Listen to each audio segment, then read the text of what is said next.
చేస్తాను తప్పితే మరేది చేయను నేను. ఎవరు ఏం చెప్పినా కూడా నా చెవికి ఎక్కదు. అట్లా వరించి ద్వంద్వపూరిత బద్ధ జీవితాన్ని మార్చుకోవచ్చు. రెండు రకాలుగా బతకాలి బద్ధ జీవితంలో. ఇటు భక్తి చేయలేక అటు ఇంట్లోనూ ఉండలేక రెండు రకాల ద్వంద్వ జీవితం. సంకట పరిస్థితులు అర్థమవుతున్నాయి కదా. ఆడా ఉండలేము ఏడా ఉండలేరు. ద్వంద్వ జీవితం. అలాంటి ద్వంద్వ జీవితాన్ని మార్చుకోవాలంటే ఏం చేయాలి? శ్రీకృష్ణుని సేవించండి, వరించాలంట. వరించడం అంటే ఏంది? వరమాలేసి పెళ్లి కొడుకుని ఇతను నా భర్త అంటే జీవితాంతం అతనితో కలిసి ఉండొచ్చు. అట్లా అయినా వరించాలి. నీ పాదాల దిక్కు ఇది వదిలి మరి ఎక్కడికి బాను నేను అని. అప్పుడు ఆ ద్వంద్వ జీవితం నుంచి మనం బయటపడతామంట. మరి ఎవరు కూడా మన అక్కడి నుంచి బయటికి లాగలేరు. అది లేదు కాబట్టి మనకి నిష్ట. వేరే వాళ్ళు పక్కకు లాగుతున్నారు మనల్ని. వాళ్ళు కూడా ఎందుకు లాగుతున్నారు? పరీక్ష అది కూడా. మనలో లొంగిపోయే స్వభావం ఉంది. నువ్వు దేంట్లో అయితే గట్టిగా ఉండాలనుకుంటావు దాని రూపంలో మాయ నిన్ను ఆకర్షిస్తుంది భగవంతుని దూరం చేయడానికి గుణాల ప్రభావం వల్ల. అనగా జీవుడే తన సుఖానికి దుఃఖానికి కారణమైన తన నిత్య సౌఖ్యానికి సైతం కారణము కాగలడు. నిత్యం కూడా అంటే దుఃఖం రాకుండా నిత్యం సౌఖ్యంగా ఉండాలంటే కూడా దానికి కూడా మనమే కారణం. ఎలా ఉండగలము? భరించాలి. వరమాల భగవంతుని పాదాల మీద పెట్టి నువ్వే నాకు దిక్కు నాయన, మరొకటేది వద్దు నాకని కోరుకోవాలి. ధైర్యం ఉంది ఎవరికైనా అలా అడగడానికి? వామ్మో కుటుంబం దూరం అయితే ఎట్ట భోగాలు భాగ్యాలు ఏదో కూడా వదిలేయే కదా. పర్మనెంట్ అనుభవిస్తామా? ఇప్పుడు ఏసీలు అని కోరుకుంటాము. తర్వాత రేపు ప్రాణం పోయినాక ఈ కట్టెని ఎక్కడ పడేస్తారు? పోయమ్మో చిన్న మంట వేడి కబ్బో అంటాము. అప్పుడు కట్టెలో పడి కాలిపోతుంటే ఏమో ఏడవరు మరి. ఆత్మ ఎగిరిపోయిందిగా బయటికి, నొప్పి కూడా తెలియదు. ఈ తుచ్చమైన దేహం కోసం ఎంత వ్యామోహం జనాలకి, ఎన్ని అనుభవించాలని దీంతో ఎంత కోరుకుంటున్నారు. అదే మళ్ళీ మళ్ళీ జీవితాలకి కారణమవుతుంది.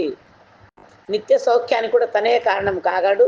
కృష్ణ భక్తి యందు నెలకొన్నప్పుడు అంతరంగ శక్తితో భగవంతుని ఒక దైవీ ప్రకృతి అతనికి తగిన దేహాన్ని ఇవ్వబడుతుంది. కృష్ణ భక్తిలో నెలకొన్నప్పుడు ఆంతరంగిక శక్తి ఎవరు? రాధారాణి. బహిరంగ శక్తి మాయాదే. అయితే మాయతో ఉంటాం, లేకపోతే అంతరంగ శక్తిలో ఉన్నప్పుడు మనకు ఆధ్యాత్మిక బలం వస్తుంది. అప్పుడు ఒక ఆనందమయమైన జీవితాన్ని మనం అనుభవించగలుగుతాము.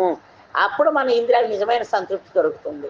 బయట ఎక్కడ వెతుక్కున్న డబ్బుల్లో కానీ, పురుషుడు స్త్రీతో పొందే సుఖంలో కానీ, తిండిలో కానీ ఎక్కడ కూడా మనం అంత ఆనందాన్ని మనం పొందలేము.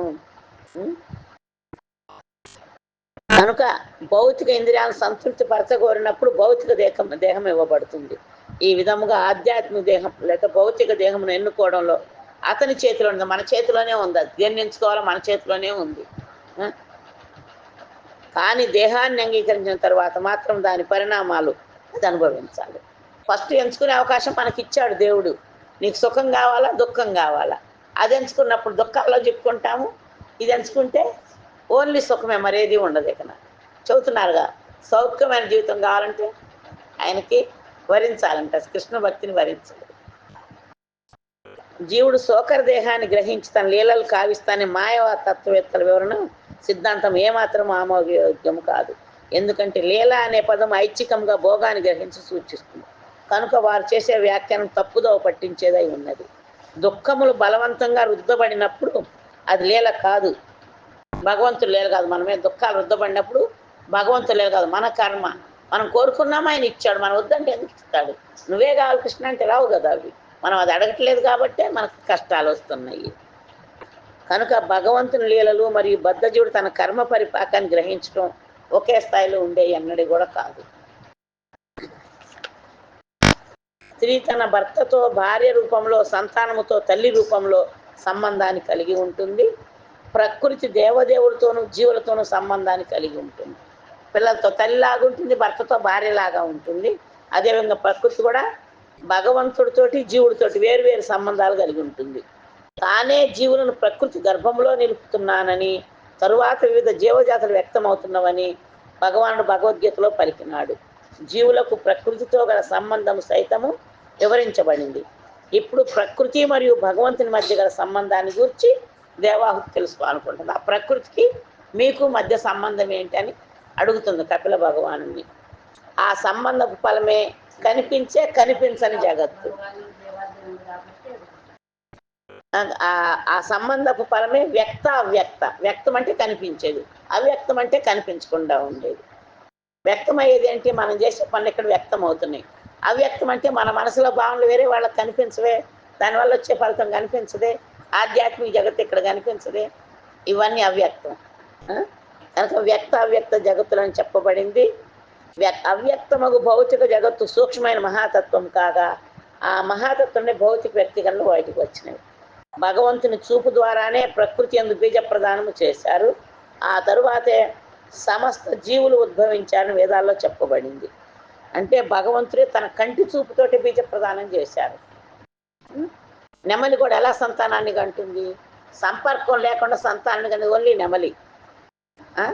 కంటి నీరు ద్వారా అది సంతానాన్ని పొందుతుంది. కనుక ఆ దేవదేవుని అధ్యక్షతలోనే ప్రకృతి పనిచేస్తుందని భగవద్గీత యందు 9వ అధ్యాయంలో ధృవపరచబడింది. ప్రకృతిని ఎప్పుడూ కూడా గుడ్డిగా పనిచేయదు. ప్రకృతి సంబంధంలో జీవుల నిజస్థితిని అర్థం చేసుకున్న పిమ్మట ఆ ప్రకృతి భగవాన్ నిర్దేశం ముందు ఏ విధంగా పనిచేయను మరియు దానికి భగవంతునితో గల సంబంధం ఏమిటో దేవాహుతి తెలుసుకొనగోరింది. అనగా ప్రకృతి సంబంధంలో దేవదేవుని లక్షణాలను ఆమె ఎరగగోరింది. జీవులకు అనాత్మ అంటే భౌతిక పదార్థం, ఇది భౌతిక పదార్థం, ఈ దేహం. ఆత్మ శాశ్వతమైంది, ఆధ్యాత్మికమైంది. ఈ రెండింటి కలయికే మనం. సంబంధం ఒకే స్థాయిలో ఉన్నట్టు అయినా మాయావాదులు వాటిని ఒకే స్థాయిలో ఉన్నవిగా వ్యాఖ్యానిస్తారు. జీవులు మోహగ్రస్తులైనారని పలికినప్పుడు మాయావాదులు దాన్ని దేవదేవునికి ఆరోపిస్తారు. అది ఏమాత్రము సమంజసము కాదు. భగవంతుడు ఎన్నడూ మోహగ్రస్తుడు కాడు. దేవాహుతి మందబుద్ధి కలది కాదు. జీవులు భగవంతునితో సమానము కారని ఆమెకు జ్ఞానము కలిగి ఉంది. కనుకనే జీవులు సూక్ష్మాతి సూక్ష్మమైన వారు కనుక మోహగ్రస్తులు అవుతారు. కానీ భగవంతుడు కూడా మోహగ్రస్తుడు కాడు. సత్ అసత్ అనే 2 పదాలు ప్రయోగించబడినవి. ఈ భౌతిక ప్రపంచం అసత్ అంటే తర్వాత కనిపించకుండా పోతుంది ప్రళయకాలంలో. మన ఆత్మ సత్తు శాశ్వతమైంది. మనం భగవంతుని చేసే సేవ శాశ్వతమైంది. అది ఫలితాన్ని ఇస్తుంది. ప్రపంచం అంతా మునిగిపోయినా, లోకాలన్నీ ప్రళయకాలంలో మునిగిపోయినా అది శాశ్వతంగా ఉంటాయి. అందుకే ఈ సత్తు అసత్తు గురించి శ్లోకంలో చెప్పారు. ఇక్కడ చెబుతున్న దీనికి తల్లిదండ్రుల ఉపమానం ఇవ్వచ్చు. తల్లి తండ్రి ఎల్లప్పుడూ ఉన్నప్పటికీ కొన్ని మార్లు తల్లి సంతానాన్ని కంటుంది. అదేవిధంగా ఈ భౌతిక జగత్తు భగవంతుని అవ్యక్త ప్రకృతిని వచ్చింది. కొన్ని మార్లు వ్యక్తమవుతుంది, కొన్ని మార్లు అవ్యక్తమవుతుంది. కానీ ప్రకృతి మాత్రం నిత్యం విలసితమై ఉంటుంది. భగవాన్ ఈ భౌతిక జగత్తు యొక్క స్థూల సూక్ష్మ వ్యక్తీకరణలు రెండింటికి పరమకారణం. స్థూలం అంటే కనిపించే దేహం, సూక్ష్మ అంటే మనం మరణించాక కూడా ఉండే దేహం అన్నమాట. ఈ రెండింటికి కూడా కారణం భగవానుడు. ఎందుకు? మన కర్మలో, మన ఆలోచనలు, మన కోరికల ప్రకారమే రాబోయే సూక్ష్మదేహం తయారవుతుంది. కనుక ప్రకృతి భగవంతుడు దాని సూక్ష్మ అవస్థ ప్రధానమని పిలువబడేది అని తెలియజేయచ్చు. ఈ ప్రధానాన్ని విశ్లేషణ కావిస్తున్నాడు. ఇక్కడ నుంచి కపిల భగవానుడు మాట్లాడుతున్నాడు 10వ శ్లోకం నుంచి. 3 గుణాల అంతర ప్రక్రియతోనే భౌతిక తత్వాలు ప్రకటమైనప్పుడు ఆ వ్యక్తికనే ప్రకృతి అని పిలువబడుతుంది. దానికి సృష్టి విలయం అంటే ఏంది? ఇప్పుడు చాలా వర్షాలు పడుతున్నాయి, పంటలు ఆగమవుతున్నాయి. దాన్ని ఎవరైనా మనుషులు ఆపగలరా? సైంటిస్టులు ఆపగలరా? రాకపోతే కురిపించలేరు, వచ్చిందాన్ని కూడా ఆపలేరు. అది భగవంతుడి వల్లనే వస్తున్నాయి అని ఇక్కడ భగవంతుడు చెబుతున్నాడు ఈ శ్లోకంలో. ఇక్కడ వివరించిన 24 తత్వాలు కూడా చతుర్విషం తత్వ సమూహం అంటే ఈ సమస్త జీవుల జన్మకు పోషణకు కారణమై ఉన్నవి ఈ 24 తత్వాలు. ఇందా చెప్పా కదా, అవి భూమి, జలము, అగ్ని, వాయువు, ఆకాశము స్థూల తత్వాలు. వాటితో పాటు గంధ, రూప, రస, స్పర్శ అనే 5 సూక్ష్మతత్వాలు. శ్రవణేంద్రియాలు అంటే వినడము, రసేంద్రియాలు రుచి, స్పర్శేంద్రియాలు చర్మము, దృశ్యేంద్రియాలు కళ్ళు, రుణేంద్రియాలు ముక్కు, వాక్కు, హస్తాలు, చరణాలు, మేఢ్రము, పాయువు అనే 5 జ్ఞానేంద్రియాలు, 5 కర్మేంద్రియాలు, 5 సూక్ష్మేంద్రియాలు, మొత్తం 24 తత్వాలతోటే ఈ ప్రపంచం అంతా దేహాలన్నీ కూడా నడుస్తున్నాయి. కనుక ఇక్కడ తర్వాత మనసు, బుద్ధి, అహంకారము, చిత్తము అనే 4 రూపాల్లో అంతకన్నా సూక్ష్మేంద్రియాలు అనుభూతమవుతాయి.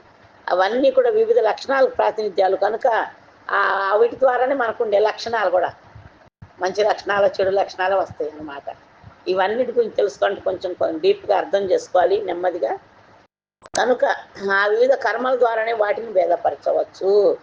ఇక్కడ వివరించిన 24 అంతకన్నా సూక్ష్మ ఇంద్రియాలు అవి ఎప్పుడైతే కలుషితం అవుతాయో దేహాత్మ భావన వస్తుంది. అంటే నేను ఈ శరీరాన్ని అని అనుకుంటారు. ఆత్మ యొక్క జ్ఞానం కలగదు అలాంటి వాళ్ళకి. మనలో ఉండే జీవుడు విద్యాహంకారంతో స్థితులైనట్టు చెప్పబడును. చైతన్యమే ఆత్మ యొక్క లక్షణం. అంటే చైతన్యం అంటే మన చేతులు కదులుతున్నాయి, కళ్ళు రెప్పలు కొట్టుకుంటున్నాయి, ఊపిరి పీలుస్తున్నామంటే మనలో చైతన్యం ఉంది. ఇవేం పని చేయట్లేదంటే ఆ చైతన్యం బయటికి వెళ్ళిపోయింది. ఆ చైతన్యమే ఆత్మ. వేదాల వివరణ అనుసరించి బ్రహ్మానికి పరముగా ఏది కూడా లేదు. చాంద్రోగ్యోపనిషత్తు విష్ణు పురాణంలో కూడా ఈ విషయం చెప్పబడింది. కనుక జీవుడికి మృత్యు భయము, దేహాత్మ భావన అంటే ఎప్పుడైతే నేను ఈ దేహాన్ని అనుకుంటామో భయం ఏర్పడుతుంది. పెద్ద వయసుకు వచ్చిన 60-70 ఏళ్ళు వస్తే ఒంటరిగా ఉండాలంటే భయపడతారు. ఇంట్లో మేము ఉండలేము. ఎందుకు? మృత్యు భయం. ఎవరికి వస్తుంది అది? భక్తులకైతే 90 ఏళ్ళు వచ్చినా కూడా రాదు ఆ భయం. ఎందుకు రాదు? వాళ్ళు భక్తులు అంటే భగవంతుని సేవ ద్వారా సర్వాన్ని ఎరిగి ఉంటారు. వాళ్ళు చావు కూడా భయపడరు. వాళ్ళు భక్తులు కాని వాళ్ళు దేహాత్మ భావనతోటి ఎవరైతే నేనే ఈ దేహాన్ని అనుకుంటారో ఆత్మజ్ఞానం లేకుండా అలాంటి వాళ్ళకి భయం కలుగుతుంది. ఎందుకు? వాళ్ళు బతికుండగా ఏ రోజు కూడా భగవంతుని తలిచిన వాళ్ళు కాదు, శాస్త్రాన్ని చదివిన వాళ్ళు కాదు, ఆత్మజ్ఞానం లేదు. చనిపోతే అమ్మో ఇవన్నీ వదిలేసి వెళ్ళాలి, ఆస్తులన్నీ, బంధువులందరినీ, అమ్మో చవస్తే అట్లా ఎంత కాపాడగలరు? ఎంత కాపాడినా ఈ శరీరం నశించే తీరుతుంది. ఎంత చంపాలని చూసిన ఆత్మను ఎవరు నాశనం చేయలేరు. ఈ ఎవరికైతే తెలుసుకుంటారో వాళ్ళు మళ్ళీ పుట్టే పని లేదంటారు. జ్ఞానము విజ్ఞానము అంటారు. ఎంత కాపాడినా ఈ శరీరం ఏదో ఒకరోజు నాశనం అయ్యే తీరుతుంది. చంపాలని చూసినా ఏం చేసినా కూడా ఆత్మను ఎవరూ చంపలేరు. అది శాశ్వతమైంది. ఈ ఆత్మ అనాత్మల గురించి ఎవరైతే అర్థం చేసుకుంటారో ఆ మాత్రం జ్ఞానం ఉంటుందో వాడుతూ ఈ భూమి మీద పుట్టే పని లేదు. భగవంతుడు చెబుతున్నాడు. అందుకోసమే అర్థమైనా కాకపోయినా మనం వినడం అలవాటు చేసుకోవాలి. ఆ శ్రద్ధ చూసి భగవంతుడు ఏదో ఒక రోజు మనకు కూడా నేను శరీరాన్ని కాదు ఆత్మని జ్ఞానాన్ని ఇస్తాడు. అందరం మేము పుడుతూనే జ్ఞానంతో భక్తితోటి రాలేదు మనము. కనుక ఆత్మ ఎప్పుడైతే భక్తియో కర్మల్లో ఉంటుందో మనిషి జన్మ మృత్యువుల భయం నుంచి పూర్తిగా విడిపడతారో నిజంగానే భగవంతుడి లోకానికి వెళ్తారు. ఇక్కడ చెబుతున్నారు ఆత్మ భక్తియోగ కర్మల్లో నెలకొంటే ఆ మనిషి జన్మ మృత్యువుల నుంచి పూర్తిగా విడిపడతాడు. భౌతిక దేహంలో పూర్తి స్వాతంత్రం అతని తరువాతి స్థితి. అప్పుడు మనం అనుకోకుండా ఈ ముసలితనము, రోగాలు, కష్టాలు, నష్టాలు ఇవన్నీ కూడా మన మీద రుద్దుపడవన్నమాట. కనుక మృత్యు భయం అనేది కాలం యొక్క కర్మయే. అది దేవదేవుని ప్రభావముతోనే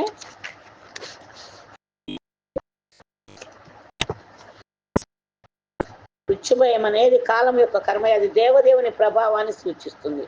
అనగా కాలము సర్వం వినాశనకరమైంది.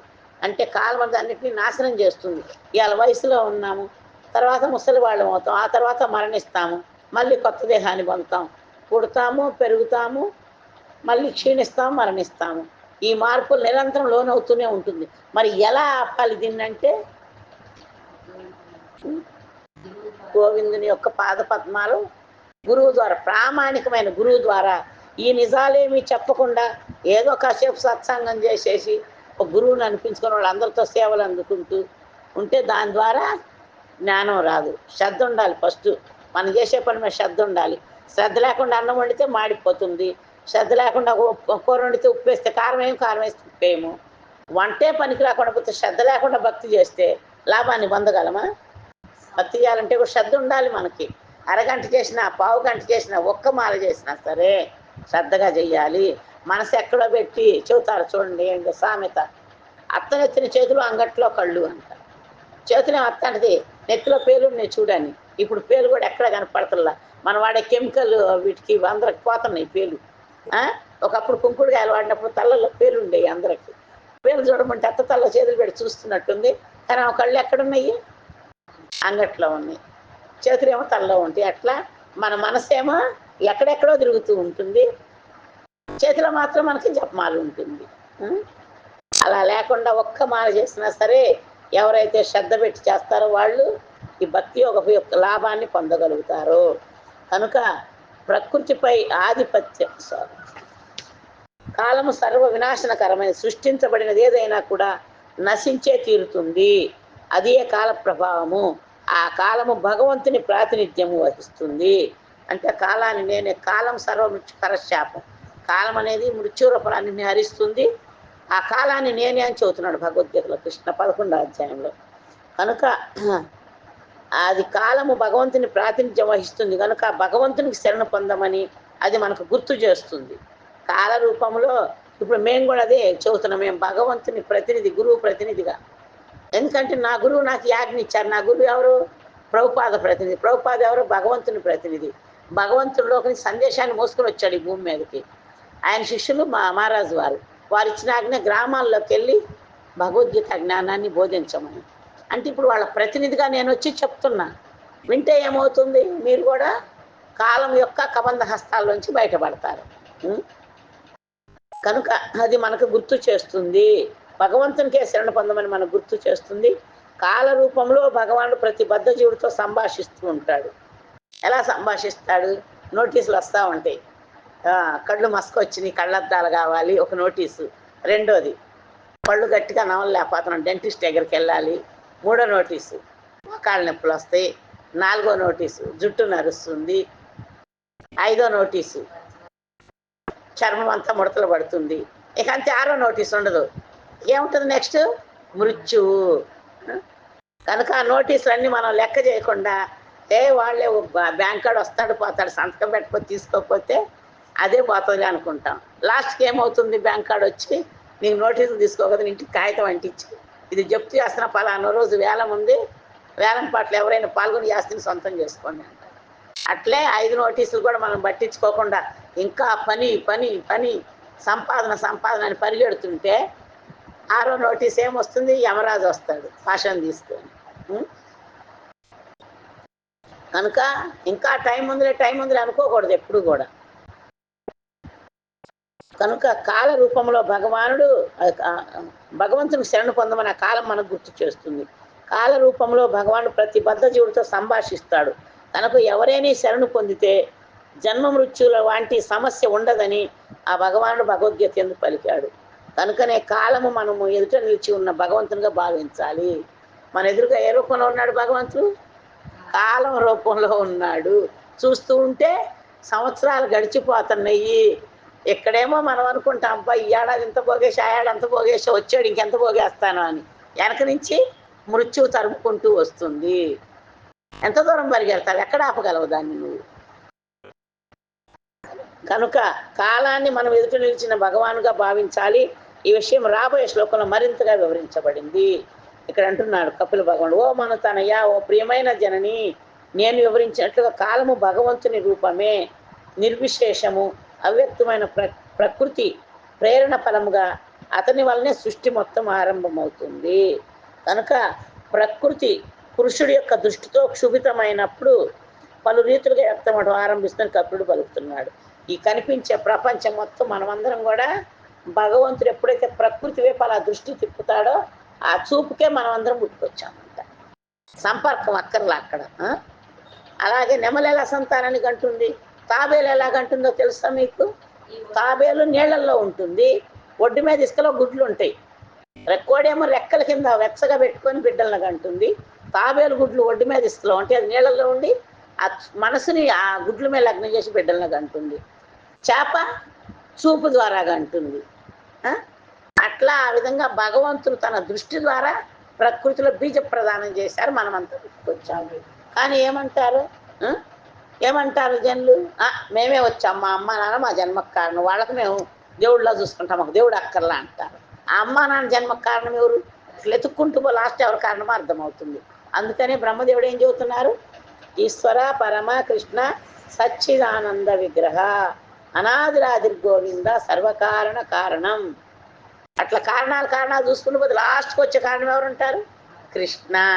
అందుకనే దేవతలు కూడా దాన్ని ఎవరు వ్యతిరేకించరు, అందరూ సరెండర్. 33 కోట్ల మంది దేవతలు కూడా విష్ణు భగవానికి సరెండరే. మనమే మానవులు మొక్కలు ఎదురు తిరిగేది. జంతువులు కూడా, పశుపక్షాదులు కూడా. పక్షులు సాయంత్రం 9 ఏ పక్షాన్ని తిరుగుతుందా బయట? ఒకప్పటి రోజుల్లో 6 అయిందంటే 5 కల్లా తినేసి 6 అయితే రచ్చబండ మీద కూర్చొని ఒక అరగంట భగవద్గీత భాగవతం గుళ్ళు హరికథ కాలక్షేపం విని ఇంటికి వచ్చే కలుసుకుంటూ పడుకునేవాళ్ళు. ఇప్పుడు రాత్రి మొత్తం తింటూనే ఉంటారు, రాత్రి మొత్తం టీవీలు చూస్తూనే ఉంటారు, రాత్రి మొత్తం కార్లు బైకుల్లో తిరుగుతూనే ఉంటారు. ఆఫీస్ వర్కులు చేస్తూనే ఉంటారు.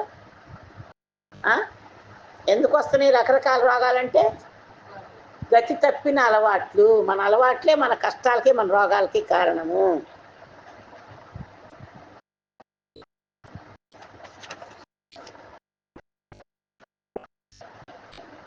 ఇది చక్కగా భగవద్గీత ಎಂದು వివరించబడింది. ప్రకృతి ఫలాలకు దేవదేవుడే కారణము. అతని సంపర్కము లేనిదే ప్రకృతి కూడా దేన్ని సృష్టించలేదు. కనుక ఇక్కడ చెబుతున్నారు ఈ విషయాన్ని గురించి చైతన్య చరితామృతంలో కూడా ఒక చక్కని ఉదాహరణ ఇచ్చారు. మేక గొంతు పైన 2 తిత్తులు పాల తిత్తులను పోలి ఉంటాయి, కానీ పాలు ఇవ్వలేవు. మనం పోయి పిండుతాము, పాలిస్తాయి అవి ఎక్కడ ఉండేవి? ఇవ్వలేవు. అలాగే భౌతిక శాస్త్రజ్ఞుడికి ప్రకృతి పరమ అద్భుతంగా కనిపిస్తుంది, కానీ ఆ క్షోభకారకుడు భగవంతుని ప్రాతినిధ్యం లేనిదే నిజానికి అది ఆ రీతిగా వర్తింపగలరు. వాళ్ళు భగవంతుని ఒప్పుకోరు, ప్రకృతిని ఒప్పుకుంటారు. అంటే మేక తిత్తిని పాలు ఇచ్చాయి అనుకున్నట్టు వాళ్ళు. కనుక శాస్త్రజ్ఞులు తెలివి కూడా వచ్చే వర్షాన్ని ఆపలేదు, సునామీలు తుఫాన్లు ఆపలేవు. వాళ్ళు వాన వచ్చిందని చెప్తే రాదు, రాదని చెప్తే వస్తుంది. దాన్నే కంట్రోల్ చేయలేరు. ఆకాశం అంతా మేఘావృతమైంది, ఎండ తెప్పించగలరా? తెప్పించలేరు. అందుకనే భగవంతుడు ఏమంటున్నాడు? అయాధ్యక్షేణ ప్రకృతి సూయతే సచరాచరం హేతునానేన కౌంతేయ జగద్వి పరివర్తతే. నా అధ్యక్షతలో ఈ ప్రకృతి మొత్తం నడుస్తుంది. ఋతువులు కానీ, మరేమంటారో కాలాలు కానీ, సమయం కానీ, వానలు కానీ, ఎండలు కానీ, చలి కానీ అన్నీ కూడా భగవంతుడి ఆజ్ఞ ప్రకారం పనిచేస్తాయి. వాటికి అధిదేవతలు మన శరీరంలో భాగాలకు అధిదేవతలే 33 కోట్ల మంది దేవతలు. కనుక చెట్టు లాంటి మొదలు లాంటి కృష్ణాన్ని మనం ఎప్పుడైతే పట్టుకుంటామో మొత్తం చెట్టు మొత్తానికి నీళ్లు పోసినట్టు పచ్చగా ఉంటుంది. ఆ కొమ్మకు వస్త తిరుగుతూ పోస్తూనే ఉంటాము, చస్తూ పుడుతూనే ఉంటాము. ఈ నిజం ఎవరైతే తెలుసుకుంటారో వాళ్ళు కృష్ణ భక్తులు దృఢమైన విశ్వాసంతో ఉంటారు. పురుషుడితో బీజ ప్రదానము చేయకుండా స్త్రీ సంతానాన్ని కనలేనట్లుగా దేవదేవుడితో కాలరూపంలో బీజ ప్రదానము చేయనిదే భౌతిక ప్రకృతి కూడా దేన్ని సృష్టించలేదు లేదా వ్యక్తీకరింపజాలదు. ఇప్పుడు టెస్ట్ ట్యూబ్ బేబీ సెంటర్లు అని పెడుతున్నారు. అక్కడ కూడా ఆ ఇంజక్షన్ ద్వారా ఇస్తేనే కదా సంతానం వచ్చేది. అది కూడా దేవుడు శాంక్షన్ చేస్తేనే పడతారు, లేదంటే ఫెయిల్ ఇంజక్షన్లు కూడా. కనుక హృదయమందు భగవానుడు పరమాత్మ రూపంలో నివసిస్తాడని ఇక్కడ చెప్పబడింది. ఈ విషయం భగవద్గీతలో కూడా చెప్పబడింది. జీవాత్మతో పాటుగా పరమాత్మ నివసిస్తూ సాక్షి మాతృగా వర్తిస్తున్నాడు. ఈ దోమలు చూడండి, క్లాస్ కూడా చెప్పనీయకుండా ఎలా, అది కూడా భగవంతుడి ఏర్పాటే. ఏకాగ్రత ఉందా లేదా? దోమల మీద పోతున్న మనసు నా మీద ఉందా? కనుక జీవాత్మ పరమాత్మ ఒకే చెట్టు కొమ్మే 2 పక్షులతో పోలుస్తూ ఏ ఉపనిషత్తు? శ్వేతాశ్వరోపనిషత్తులో, కఠోపనిషత్తులో కూడా చెప్పబడింది. కనుక ఈ ఉపద్రష్టముకు సాక్షి మరి అనంతముగాను అనుజ్ఞనిచ్చే అధికారిగాను వర్ణించబడినాడు. భగవంతుని బాహ్యశక్తితో ఇవ్వబడిన ప్రత్యేక దేహంలోని సుఖ దుఃఖాల యందు బద్ధజీవులు సతమతమవుతుంటారు. పరమాత్మను మాత్రం భిన్నముగా నెలకొని ఉంటాడు. భగవద్గీత యందు అతను మహేశ్వరుడిగా వర్ణించబడ్డాడు. అతను పరమాత్ముడే కానీ జీవాత్ముడు కాదు. జీవుని కర్మలకు అనుజ్ఞ ఇవ్వడానికి జీవాత్మ చెంతనే ఆసీనుడై ఉంటాడు భగవానుడు. ఒకే చెట్టుకొమ్మ 2 పక్షులు. జీవాత్మ మంచి రంగురంగుల పండ్లు తింటూ ఉంటుంది, దాని ఫలాన్ని అనుభవిస్తూ ఉంటుంది. ఏది? మనం చేసే కర్మలకి కర్మలే ఆ ఫలాలు, పండ్లు. అవి తింటే దాని కర్మ ఫలాన్ని అనుభవించాలా వద్దా? చాలా సీతాఫలాలు తిన్నారనుకోండి ఏమవుతుంది? జలుబు అవుతుంది, దాని ఫలాన్ని అనుభవించాలి. అదేవిధంగా మనం ఈ భౌతిక ప్రపంచంలో ఎన్నో భోగాలు, ఎన్నో ఆశలు ఉంటాయి, పండ్లు అవి తింటున్నాము, దాని ఫలాన్ని అనుభవించాలి. అవి కష్టాల రూపంలో వస్తాయా, సుఖాల రూపంలో వస్తాయో మనకు తెలియదు. అవి ఎవరు శాంక్షన్ చేస్తారు మనకు అవి అనుభవించడానికి? భగవంతుడు. శాంక్షన్ చేయలేదనుకోండి, హాస్పిటల్కి పోతే డాక్టర్ అంటాడు ఈ జన్మలో పళ్ళు తినకూడ, తింటే చచ్చిపోతావు, నీకు ఆస్తమా వచ్చింది, ఫ్రిడ్జ్లో వస్తువులు తినకూడదు అంటే వెంటనే మానేయాలి. ఎందుకు? భగవంతుడు శాంక్షన్ చేయట్లా. దేనికైనా ఒక లిమిట్ ఉంటుంది కదా. అట్లే మనకి ఏది ఇయటానికైనా భగవంతుడు శాంక్షన్ చేస్తేనే మనం చేయగలము. కనుక ఈ భౌతిక జగత్తుకు వస్తాడు. బద్ధజీవుడు ప్రకృతిపై ఆధిపత్యం చేయడానికి బద్ధజీవుడి భౌతిక జగత్తుకు వస్తాడు. కానీ భగవంతుని అనుమతి లేనిది ఎవరు కూడా ఏదీ చేయలేరు. కనుక సాక్షిగాను అనుమంతుగానంటే అనుమతి ఇచ్చేవాడిగాను జీవుడి చెంతే నివసిస్తాడు భగవానుడు. అతను భోక్త కూడా అయి ఉన్నాడు. చెబుతున్నాడు భగవద్గీతలో, భోక్తారం యజ్ఞ తపసాం సర్వలోక మహేశ్వరం సుహృదం సర్వభూతానాం శ్లోకంలో చెబుతున్నాడు. కనుక అతనే భోక్త కూడా అయి ఉన్నాడు. బద్ధజీవుడికి అతనే పోషకుడు, రక్షణ కూర్చేవాడు కూడా. కానీ మనం ఆయన్ని గుర్తించేది ఎంతమంది అంటే 1000లో ఒక్కళ్ళే చెబుతున్నారు. అది కూడా మనుష్యాణం సహస్రేషు ఖచ్చిది అతత్ సిద్ధయే. అందుకనే భగవద్గీత ఒకటి అర్థం చేసుకుంటే మన జన్మ సార్థకం అవుతుంది.